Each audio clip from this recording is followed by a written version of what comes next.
5ஆம் அதிகாரம் 20வது வசனத்தை தியானித்தாங்க.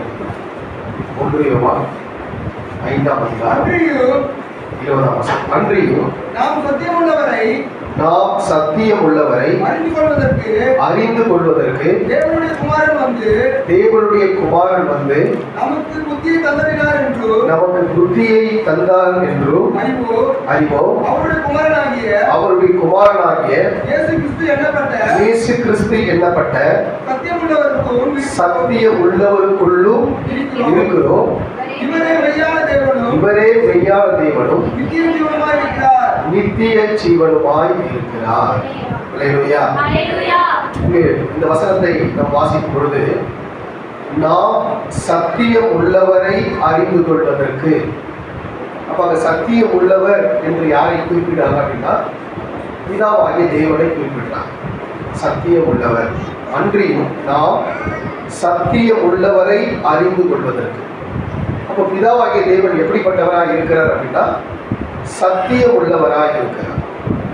அப்போ பிதாவாகிய தேவனை அறிந்து கொள்வதற்காக தேவனுடைய குமாரன் வந்து நமக்கு புத்தியை தந்திருக்கிறார் என்று அறிவோம் என்று சொல்லப்படுது. இப்போ பிதாவாகிய தேவனை சத்தியம் உள்ளவரை அறிந்து கொள்வதற்கு ஒரு விசேஷ புத்தி நமக்கு தேவை. அப்போ குமாரனாகிய இயேசு இந்த பூமிக்கு அவர் வந்தார். அவர் எப்படிப்பட்டவராய் வந்தார்? இயேசு கிறிஸ்து எண்ணப்பட்ட சத்தியம் உள்ளவருக்குள்ளும் இருக்கிறோம். அப்ப இயேசு கிறிஸ்து எப்படிப்பட்டவராக இருக்கிறார் அப்படின்னா சத்தியம் உள்ளவராக இருக்கிறார். பிதாவாகிய தேவன் சத்தியம் உள்ளவராக இருக்கிறார். குமாரனாகிய தேவன் சத்தியம் உள்ளவராக இருக்கிறார். பரிசுத்த ஆவியாகிய தேவன் சத்தியம் உள்ளவராக இருக்கிறார். யோவான் 16ஆம் அதிகாரம் 13வது வசனத்திலே வாசிக்கும் பொழுது, யோவான் 16:13 சத்திய ஆவியாகிய அவர் வரும்பொழுது சகல சத்தியத்திற்குள்ளும் உங்களை நடத்துவார். அவர் தம்முடைய சுயமாய் பேசாமல் தாம் கேள்விப்பட்ட யாவையும் சொல்லி வரப்போகிற காரியங்களை உங்களுக்கு அறிவிப்பார். அப்போ பரிசுத்த ஆவியாகிய தேவன் எப்படி இருக்கிறார் அப்படின்னா சத்திய ஆவியாக இருக்கிறார். அப்ப பிதாவாகிய தேவன் சத்தியமாய் இருக்கிறார். குமாரனாகிய தேவன் சத்தியமாய் இருக்கிறார். பரிசுத்த ஆவியாகிய தேவன் சத்தியமாய் இருக்கிறார். இப்போ பரிசுத்த ஆவியானவர் என்ன செய்கிறார் அப்படின்னா சகல சத்தியத்திற்குள்ளும் உங்களை வழி நடத்துகிறார். அவர் எப்படி சகல சத்தியத்திற்குள்ளும் நடத்துகிறார் அப்படின்னு சொன்னா தாம் கேள்விப்பட்ட யாவையும் அவர் உங்களுக்கு அறிவிக்கிறார். இப்ப ஆண்டவராகிய இயேசு கிறிஸ்துவும் பிதாவை குறித்து இந்த பூமியில் சாட்சி சொன்னார். பரிசுத்த ஆவியானவரும் இந்த பூமியிலே பிதாவை குறித்து சாட்சி சொல்லுகிறார். யோவான் 16ஆம் அதிகாரம் 14வது வசனத்திலே வாசிக்கும் பொழுது, அவர் என்னுடையதை எடுத்து, இப்ப யார் சொல்றதுன்னா ஆண்டவராகிய இயேசு கிறிஸ்து தம் சீஷருக்கு சொல்ற, அவர் என்னுடையதை எடுத்து, அவர் என்பது யார்? பரிசுத்த ஆவியானவர். பரிசுத்த ஆவியானவர் இயேசு கிறிஸ்துவின் இடத்தில் இருக்கிறதை எடுத்து உங்களுக்கு அறிவிப்பதினால் என்னை மகிமைப்படுத்துவார் என்று சொல்லப்படும். அப்ப சத்திய ஆவியாகிய பரிசுத்த ஆவியானவர் ஆண்டவராகிய இயேசு கிறிஸ்து சத்தியம் உள்ளவரிடத்திலிருந்து எடுத்து நமக்கு போதிக்கிறார். இப்ப ஆண்டவராகிய இயேசு கிறிஸ்து அவர் சத்தியம் உள்ளவராக இருக்கிறார். அதில் 15வது வசனம் வாசிக்க. யோவான் 16:15 பிதாவின் உடைமைகள் யாவும் என்னுடையவைகள், அதனாலே அவர் என்னுடையதிலிருந்து எடுத்து உங்களுக்கு அறிவிப்பார். இப்ப பிதாவின் இடத்தில் இருக்கிறது இயேசு கிறிஸ்துவுக்குரியது. இயேசு கிறிஸ்துவுக்குரியதிலிருந்து பரிசுத்த ஆவியானவர் எடுத்து யாரை போதிக்கிறார் அப்படின்னா நமக்கு ஆண்டவர் போதிக்கிறார். அல்லேலூயா. அப்ப எதுக்குள்ள நடத்துறார் அப்படின்னு சொன்னா சகல சத்தியத்திற்குள்ள நடத்துகிறார். இந்த சகல சத்தியத்தை அறிந்து கொள்வதற்கு நமக்கு ஒரு விசேஷ புத்தி தேவைப்படுகிறது. அல்லேலூயா. அந்த புத்தியை கொடுப்பதற்காக தான் ஆண்டவராகிய இயேசு இந்த பூமியில வந்தார். அல்லேலூயா. ஆண்டவர் எதற்காக பூமியில வந்தார் சொல்லி வேதத்துல பல பரிமாணங்களிலே சொல்லப்பட்டிருக்கு.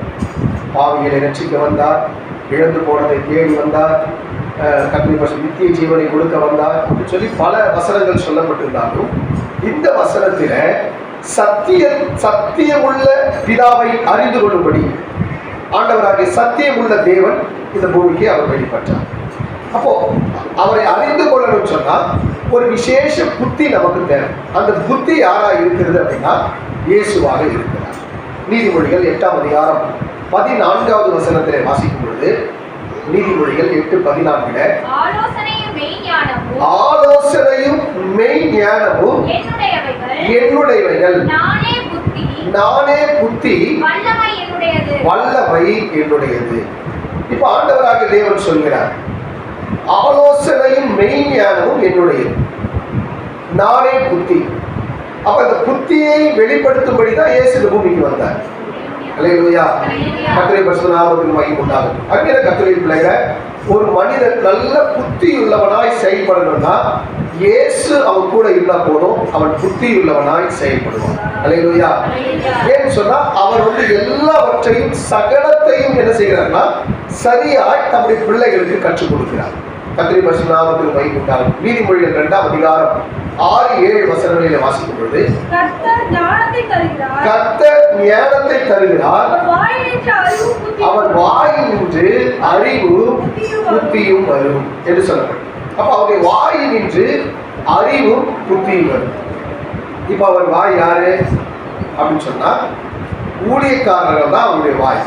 அல்லேலூயா. ஆண்டவர் மோசேயும் ஆரோனையும் பார்த்து சொல்றார், நீங்க போப்பா, உன் வாயோடு இருந்து நான் பேசுவேன், உன் வாயோடு இருந்து நான் பேசுவேன். அப்ப இங்க தேவ சமூகத்துல புல்பிட்ல இருந்து ஒருவேளை ஊழியக்காரனாக நான் நின்று கொண்டிருந்தாலும் பேசுற வார்த்தை யாருன்னா அவருடையது. இல்லையா? அப்ப ஆண்டவர் சொல்றார், அவர் வாயினின்று அறிவும் புத்தியும் வெளிப்படுத்தும். கர்த்தருடைய பரிசுத்த நாமத்துக்கு மகிமை உண்டாகும். அறிஞர் கர்த்தருடைய பிள்ளைகளை, அப்ப இங்கு கர்த்தர் உங்களோடு பேசுறாரு. இதை நீங்க கவனமா கேட்டீங்கன்னா நீங்க நல்ல புத்திமானா மாறிடுவீங்க, நல்ல அறிவுள்ளவங்களா மாறிடுவீங்க, இன்னும் சொல்ல போனா நல்ல ஞானம் உள்ளவர்களா மாறிடுவீங்க. அல்லேலூயா. கர்த்தருடைய பரிசுத்த நாமத்துக்கு மகிமை உண்டாகும். ஏன்னு சொன்னா தேவனிடத்துல அவர் தேவன் எப்படிப்பட்டவராக இருக்கிறார்னா ஐஸ்வர்யம் உடையவராக இருக்கிறார், ஞானத்தில் நிறைந்திருக்கிறார், அறிவிலே நிறைந்திருக்கிறார். அப்படிப்பட்ட தெய்வம் உங்களோடு கூட பேசும் பொழுது நீங்களும் அப்படிப்பட்ட சுபாவத்துக்குள்ளே நீங்கள் மாற்றப்படுவீர்கள். அல்லேலூயா. ரோமர் 11ஆம் அதிகாரம் 33-34 வசனங்களிலே வாசிக்கும் பொழுது, ரோமர் 11:33-34 தேவனுடைய ஐஸ்வர்யம், ஞானம், அறிவு என்பவருடைய ஆழம் எவ்வளவா இருக்கிறது, அவருடைய நியாய தீர்ப்புகள் அளவிடப்படாதவைகள், அவருடைய வழிகள் ஆராயப்படாதவைகள். தேவனுடைய ஞானம், அறிவு என்கின்ற பொக்கிஷம் எவ்வளவு ஆழமா இருக்கிறது. அப்போ ஒவ்வொரு கர்த்தருடைய பிள்ளைகளும் அந்த தேவனுடைய அறிவுக்குள்ள, தேவனுடைய ஞானத்துக்குள்ளே போக வேண்டும். அல்லேலூயா. அது போக போக போக போக கர்த்தர் நல்ல ஞானவானாக, நல்ல புத்திமானாக ஆண்டவராக தேவன் மாற்றுகிறார். அல்லேலூயா. கர்த்தருடைய பரிசுத்த நாமத்துக்கு மகிமை உண்டாகட்டும். அருமையான கர்த்தருடைய பிள்ளைகளை, நம்ம ஒவ்வொருவரையும் கர்த்தர் புத்தியை ஆண்டவர் கொடுத்திருக்கிறார். 2 காரியம் இருக்குங்க. ஒன்று உலகம் தருகிற புத்தி, இன்னொன்று தேவன் தருகிற புத்தி. உலகம் தருகிற புத்தி மண்டையில ஸ்டோரா, மூளையில ஸ்டோரா. தேவன் தருகிற புத்தி உள்ளத்துல ஸ்டோரா. இதுதான் வித்தியாசம். கர்த்தருடைய பரிசுத்த நாமத்துக்கு மகிமை. நம்ம சின்ன பிள்ளைங்க படிக்கிறோம். சின்ன பிள்ளைங்க முதல்ல ஸ்கூல் போகிறோம், அப்புறம் காலேஜ் போகிறோம், அதுக்கப்புறம் இன்னும் ஹையர் படிப்பு எல்லாம் நல்லா அப்படியே பெருசாக கூடிட்டு. இந்த உலகத்தில் இருக்கிற படிப்பெல்லாம் என்னென்ன, இந்த உலகத்துக்குரிய காரியங்களோடு கூட முடிஞ்சிடும். ஆனால் தேவன் கொடுக்கிற அந்த அறிவு பரலோக நித்தியத்தோடு கூட சம்பந்தப்பட்டது. அல்லேலூயா. கர்த்தருடைய பரிசுத்த நாமத்துக்கு மகிமை உண்டாகட்டும். அருமையான கர்த்தருடைய பிள்ளைகளை, அப்ப தேவன் கொடுக்கிற புத்தி எங்க கொடுக்கிறார் அப்படின்னா நம்முடைய உள்ளத்துல கொடுக்கிறார். வேதம் சொல்கிறது, கர்த்தருடைய பரிசுத்த யோபு 38:36 வாசிக்கும் பொழுது, யோபு 38:36 கர்த்தருடைய பரிசுத்த நாமத்துக்கு மகிமை உண்டாகட்டும். அந்த கரணங்களில் ஞானத்தை வைத்தவர் யார்? உள்ளத்தில் புத்தியை கொடுத்தவர் யார்? உள்ளத்தில் புத்தியை கொடுத்தவர் யார்? அப்ப புத்தியை ஆண்டவர் எங்க கொடுக்கிறாரா? உள்ளத்திலே கொடுக்கிறார். அல்லேலூயா.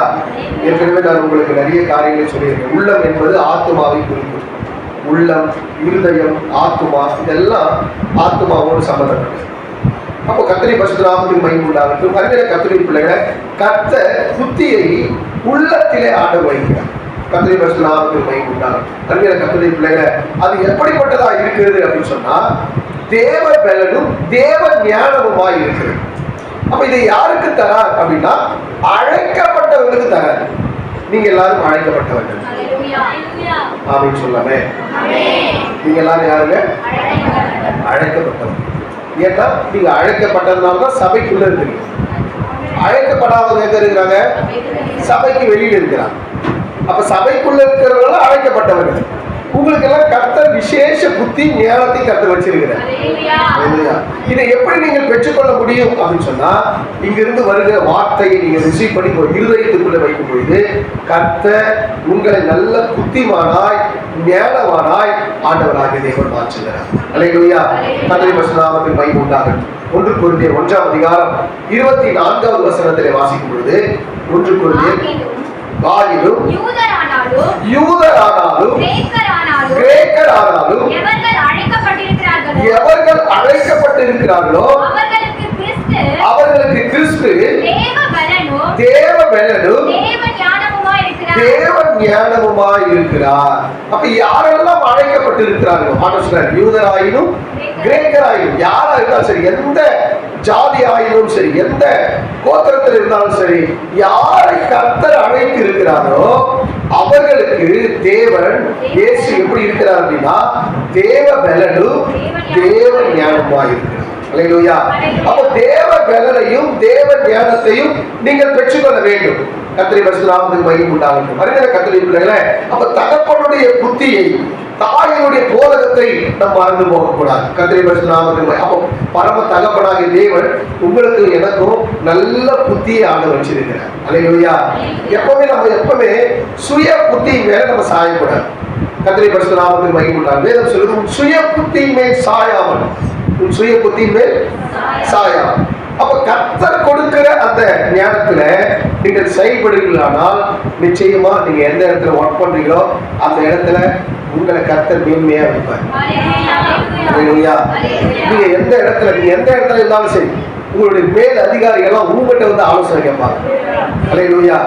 கர்த்தருடைய பரிசுத்த நாமத்துக்கு மகிமை உண்டாகும். அருமையான கர்த்தருடைய பிள்ளைகளே, பாபிலோன் தேசத்துல தானியேல், அனனியா, மீஷாவேல், அசரியா போன்ற வாலிபர்கள் எல்லாம் அடிமைகளாக கொண்டு போகப்பட்டார்.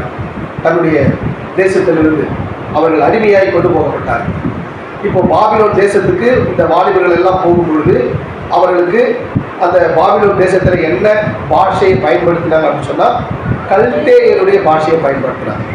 அந்த கல்தேயர் பாஷை இவங்களுக்கு தெரியாது, கல்தேயருடைய எழுத்தும் இவங்களுக்கு தெரியாது.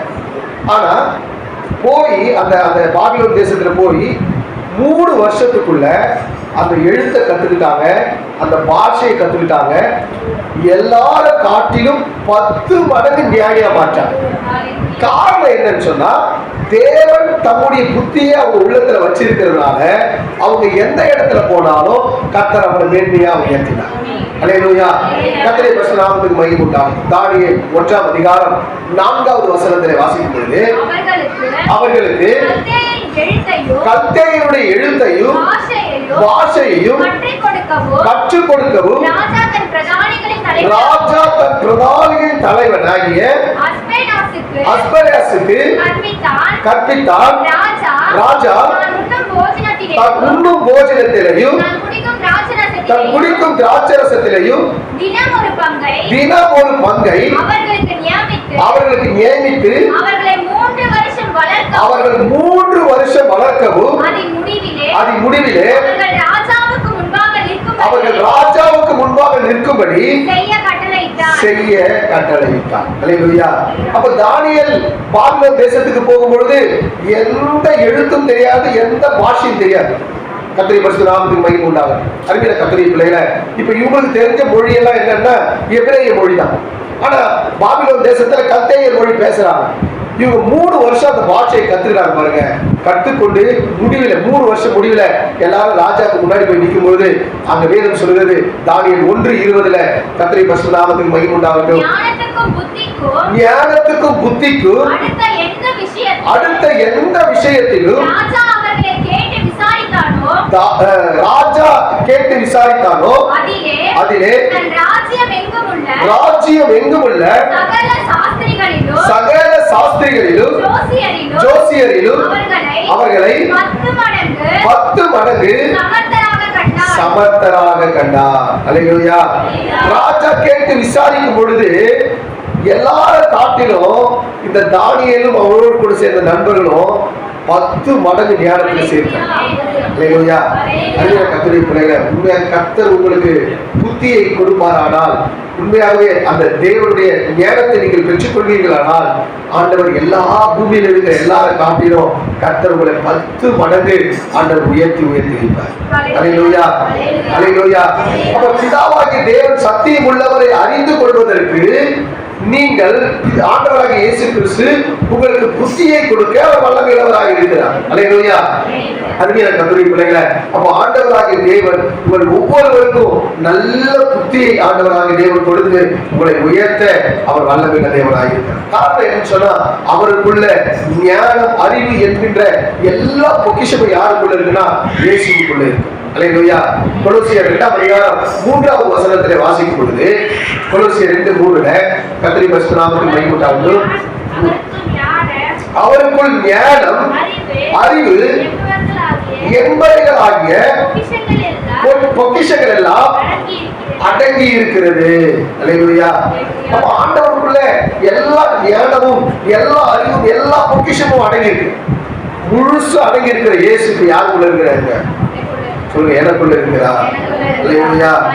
அல்லேலூயா. அப்போ அவருக்குள்ள எல்லாமே அடங்கி இருக்கு. அவரு யாருக்குள்ள அடங்கி இருக்கிறாரா? நமக்குள்ள இருக்கிறார். அல்லேலூயா. நம்ம அவருக்குள்ள இருக்கிறோமா? அப்ப பாருங்க, ஆண்டவராகிய தேவன் ஞானத்தில் சிறந்தவர், அறிவில் சிறந்தவர். அவர் அந்த இது புரிஞ்சிக்க முடியாது, அந்த அளவுக்கு ஆழமானவர். ஆனா ஆண்டவர் அப்படிப்பட்ட தேவன் உனக்கு எனக்கும் புத்தியை தரும்படியாக நம்ம உள்ளத்திலே அவர் தங்கி இருக்கிறார். அல்லேலூயா. அல்லேலூயா. கர்த்தருடைய பரிசுத்த நாமத்துக்கு மகிமை உண்டாகட்டும். நீங்க எந்த வேலைகளை செஞ்சாலும் கர்த்தர் அந்த வேலையில கர்த்தர் உங்களோடு கூட இருக்கிறார். வேதம் சொல்லுகிறது, யாத்திராகமம் 35:33 வசனத்தில் வாசிக்கும் பொழுது, யாத்திராகமம் 35:33 கர்த்தருடைய பரிசுத்த நாமத்துக்கு மகிமை உண்டாகட்டும். அவனுக்கு ஞானத்தையும் புத்தியையும் அறிவையும் அருளி சகலவித வேலைகளையும் செய்யும்படி தேவ ஆவியினாலே அவனை நிரப்பினார். யாரை நிரப்பினாருங்க? பெசலேயலை ஆண்டவர் நிரப்பினார். தேவனுடைய ஆலயத்தை கட்டணும் அப்படின்னு சொல்லி வரும்பொழுது கர்த்தர் பெசலேயலை விசேஷ ஞானத்தினாலும் அறிவினாலும் ஆண்டவராகிய தேவன் என்ன பண்ணாருங்க? ஆண்டவராகிய தேவன் நிரப்பினார். அல்லேலூயா. நீங்க எந்த வேலையை செய்வீங்களோ அந்த வேலை கர்த்தர் ஆசீர்வாதமா கர்த்தர் மாற்றுவார். அல்லேலூயா. அந்த வேலையில நீங்க எங்கெல்லாம் இருக்கிறீங்களோ உங்க நிமித்தமா நீங்க செய்யற வேலை ஆசீர்வாதமா மாறும். அல்லேலூயா. கர்த்தருடைய பரிசுத்த நாமத்துக்கு மகிமை உண்டாகட்டும். நமக்குள்ள ஆண்டவர் இருக்கிறார். நம்ம எந்த இடத்துல இருக்கிறோமோ அந்த இடம் ஆசீர்வாதமா மாறும். வேதத்துல பார்க்கும் பொழுது யோசேப்பின் நிமித்தமாக போர்த்திபார் வீட்டை கர்த்தர் பண்ணலாம் ஆசீர்வதித்தார். அப்ப போர்த்திபார் வீடு ஆசீர்வதிக்கப்பட காரணமே யாருன்னா ஆண்டவர் யோசேப்பை கர்த்தர் வச்சார். அல்லேலூயா. உங்க கம்பெனிஸ் உங்களுடைய வேலை ஸ்தலம் எல்லாம் ஆசீர்வாதமா இருக்கிறதுக்கு காரணம் யார் தான்? நீங்க தான். அல்லேலூயா. நான் போறதுனால தான் அது ஆசீர்வாதமா இருக்கு. அல்லேலூயா. நீங்க போறதுனால தான் அது ஆசீர்வதிக்கப்பட்டிருக்கு. அப்ப கர்த்தருடைய பரிசுத்த நாமத்துக்கு மகிமை உண்டாகட்டும். உங்களால தான் உங்க கம்பெனிக்கு ஆசீர்வாதம், உங்களால் தான் தேசத்துக்கு என்ன ஆசீர்வாதம். கர்த்தருடைய பரிசுத்த நாமத்துக்கு மகிமை உண்டாகட்டும். மறுபடியும் கர்த்தருடைய பிள்ளைகளை விசேஷமான ஒரு அபிஷேகத்தையும் வல்லமையும் கர்த்தர் உங்களிடத்தில் கொடுத்திருக்கிறார். அல்லேலூயா. யோசேப்பு எங்கெல்லாம் போனாலும் அங்கெல்லாம் என்னாச்சுங்க? ஆசீர்வதிக்கப்பட்டு. போர்த்திபார் அதை கரெக்டா கண்டுபிடிச்சார். யோசேப்பு நிமித்தமா தான் என் குடும்பத்துக்கு என்ன வருது? ஆசீர்வாதம் வருது அப்படின்றத கண்டுபிடிச்சு அவர் தான் சொன்னார்னா தன்னுடைய எல்லா காரியங்களையும் யோசேப்பு இடத்துல கொடுத்துட்டாங்க. எதையும் விசாரிக்கவே இல்லையா? எதையும் என்ன பண்ணல? போர்த்திபார் என்ன பண்ணல? விசாரிக்கவே இல்லை. ஏன்னா அவன் அவ்வளவு தேவனுக்கு பயந்து தேவ சித்தத்தை நிறைவேற்றுகிறவனாய் காணப்பட்டான். அது போல நீங்க எந்த இடத்துல போறீங்களோ உங்களை நம்பி எல்லாத்தையும் பொறுப்பு ஒப்படைப்பான். அல்லேலூயா. கர்த்தருடைய பரிசுத்த நாமத்துக்கு மகிமை. சில நேரத்தில் நம்மளா விஷயம் நம்மகிட்டே இதெல்லாம் தந்தாங்க அப்படின்னு கர்த்தர் அவ்வளவு உயர்த்த கர்த்தர் வல்லமையுள்ள தேவனாக இருக்கிறார். அல்லேலூயா. கர்த்தருடைய பரிசுத்த நாமத்துக்கு மகிமை உண்டாகும். பரிமேல கர்த்தருடைய பிள்ளைகள் வேதம் சொல்வது 1 ராஜாக்கள் 4ஆம் அதிகாரம் 29வது வசனத்தில் வாசிக்கும் பொழுது 1 ராஜாக்கள் 4:29 கர்த்தருடைய பரிசுத்த தேவன் சாலமோனுக்கு மிகுதியான ஞானத்தையும் புத்தியையும் கடற்கரை மணல் அத்தனையாய் மனோவிருத்தியையும் கொடுத்தார். அல்லேலூயா. ஆண்டவர் சாலமோனுக்கு ஆண்டவர் ஞானத்தையும் புத்தியும் மனோவிருத்தியும் ஆண்டவராக தேவன் கடற்கரை மணலை போல தேவன் கொடுத்தார். அல்லேலூயா. அப்படி கொடுத்ததுனாலதான் அவருடைய ஆட்சி காலம் 40 வருஷம் இஸ்ரவேலை ஆட்சி செஞ்சாங்க. அந்த 40 வருஷம் தேசத்துல என்ன இல்ல, யுத்தம் இல்ல, சமாதானம் இருந்தது.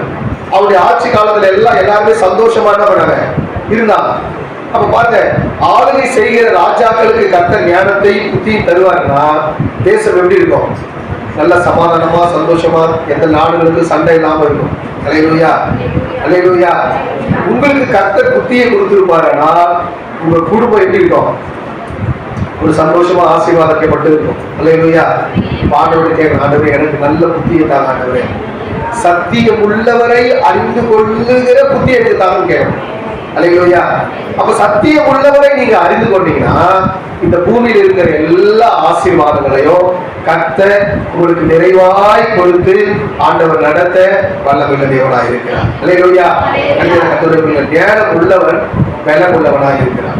அறிவுள்ளவன் ஆண்டவராகிய தேவன் சகலத்தையும் அவனுக்கு கொடுக்கிறார். வேதம் சொல்வது நீதிமொழிகள் கர்த்தருடைய பரிசுத்த 24ஆம் அதிகாரம் 5ஆம் வசனத்தில் வாசிக்கும் பொழுது நீதிமொழிகள் 24:5 ஞானம் உள்ளவன் பலம் உள்ளவன் அறிவுள்ளவன் தன் வல்லமையை அதிகரிக்க பண்ணுகிறான். அறிவுள்ளவன் தன் வல்லமை என்ன பண்றான்? அதிகரிக்க பண்ணுகிறான். அறிகிற கர்த்தருடைய கர்த்தர் உங்கள் ஒவ்வொருவரையும் நல்ல ஞானம் உள்ளவர்களாக நல்ல அறிவுள்ளவர்களாக ஆண்டவராகிய தேவன் மாற்ற வல்லமையுள்ளவராக இருக்கிறார். அல்லேலூயா. அறிகிற கர்த்தருடைய பிள்ளைகளை நம்ம ஒருபோதும் நம்முடைய சுய புத்தி மேல் சாயாமல் நம்ம ஆண்டவரிடத்தில் சமூகத்தில் இன்னும் அதிகமாக நம்ம கற்றுக்கொள்ளும். அல்லேலூயா. சரிங்க, புத்தி இருக்கீங்க, இதை எப்படி நான் பெற்றுக்கொள்றது, எப்படி சம்பாதிக்கிறது? இல்லையா? இப்ப நம்ம பணம் வேணும்னா போய் என்ன பண்றோம்? சம்பாதிக்கிறோம். புத்தியை நம்ம எங்கிருந்து சம்பாதிக்கிறோம்? இல்லையா? தேவ சமூகத்துல நீங்க எல்லா கூட்டங்கள்ல வாங்க, கர்த்தர் ஒவ்வொரு நாளும் உங்க கூட பேசுவார். கர்த்தர் கூட நம்ம பேசுவார். நீங்க ரிசீவ் பண்ணி வச்சீங்க, அதுதான் சம்பாதிக்கணும். அல்லேலூயா. நீங்க கொடுக்குற வார்த்தை நீங்க சம்பாதிக்கணும். டெய்லி சர்ச்சுக்கு வாங்க. டெய்லி சர்ச்சுக்கு டெய்லி என்ன பண்ணுவோம்? கர்த்தருடைய வார்த்தை உங்கள்கிட்ட வெளிப்படும். வெளிப்படும் போது அதை அப்படியே சேவ் பண்ணி வச்சீங்கன்னா ஆண்டவராகிய தேவன் இருக்கிறதே உங்களை ஆண்டவர் ஞானவனாக கட்டமாக. அல்லேலூயா. அதான் சொல்ற ஆண்டவர் எண்ணத்தை சம்பாதித்தாலும் புத்தியை சம்பாதிச்சுக்கணும். அல்லேலூயா. நீதிமொழிகள் 3:13 வாசிக்கும் பொழுது நீதிமொழிகள் 3:13 புத்தியை சம்பாதிக்கிற மனுஷன் பாக்கியவான்கள். அல்லேலூயா. அப்ப புத்தி என்ன பண்ணுங்க? சம்பாதிச்சுங்க. கர்த்தர் உங்களுக்கு புத்தியை தேவை. அல்லேலூயா. நீங்க டெய்லி சர்ச்சுக்கு வரும்போது புத்தியை என்ன பண்றீங்க? சம்பாதிக்கிறீங்க. அல்லேலூயா. வேலைக்கு போன காசு வருங்களா? வர. அந்த மாதிரி சர்ச்சுக்கு வேலைக்கு ஞானம் வருமா? வர. அப்ப என்ன பண்ணுவோம்? டெய்லி சபைக்கு வா. அல்லேலூயா. அதுக்காக தான் நம்ம ஜெபம் வச்சிருக்கோம். 21 நாள் ஜெபம், ஸ்பெஷல் ஜெபம். ஐயா 21 நாள் முடிஞ்ச பிறகு ஆன்லைன்ல பிரேயர். அல்லேலூயா.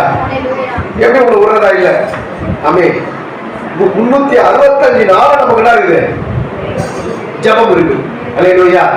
கர்த்தருடைய பரிசுத்த நாமத்துக்கு மகிமை உண்டாகட்டும். ஒன்று ஆஃப்லைன்ல ஜெபம், இல்ல ஆன்லைன்ல ஜெபம். அப்ப எப்படியும் உங்களை என்ன பண்ணணும்? வசனத்தை கொடுத்துட்டே இருக்கணும்.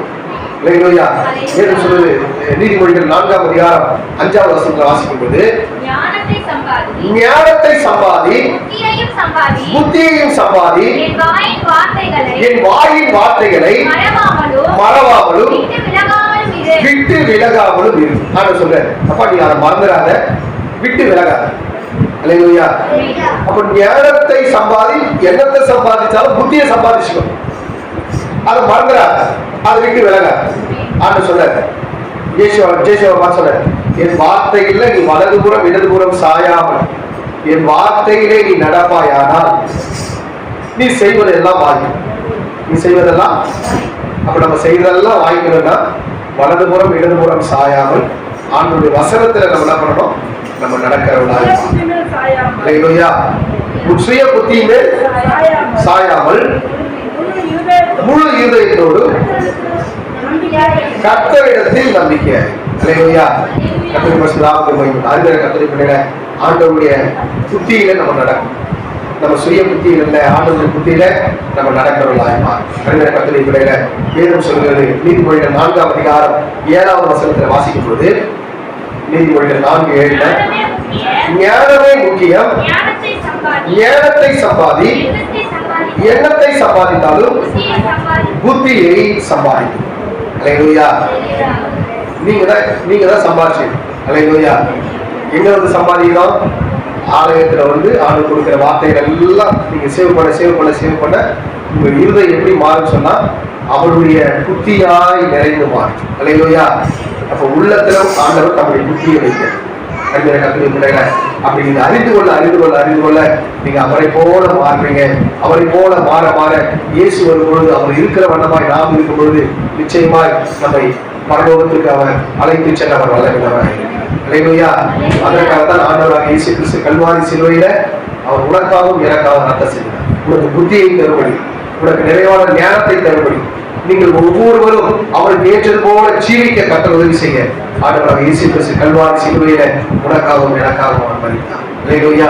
அதற்காக தான் இயேசு பூமிக்கு வந்தார். சத்தியம் உள்ளவரை நீங்கள் அறிந்து கொள்ளும்படி சத்தியம் உள்ளவர் இந்த பூமிக்கு வந்தார். அந்த வசனத்துல கடைசி சொல்லுது 1 யோவான் 5:20 சத்தியம் உள்ளவருக்குள்ளும் இருக்கிறோம். சத்தியம் உள்ளவருக்குள். அப்ப அவருக்குள்ள சத்தியம் உள்ளவர். ஆண்டவராக இயேசு சத்தியம் உள்ளவர், அவருக்குள்ள நீங்க இருக்கிறீங்க. அப்ப உங்களை பார்க்கும்போது எப்படி இருக்கும்? நீங்க சத்தியம் உள்ளவர்களா இருக்கிறீங்க. அல்லேலூயா. அருமையான கர்த்தருடைய பிள்ளைகளே, நாம் ஒவ்வொருவரும் சத்தியம் உள்ளவர்களாய் மாற கர்த்தர் உதவி செய்வாரா? கர்த்தர் வசனம் கொடுத்திருக்காங்க. கர்த்தரை சோதனை பண்ணுவோம். சோதனை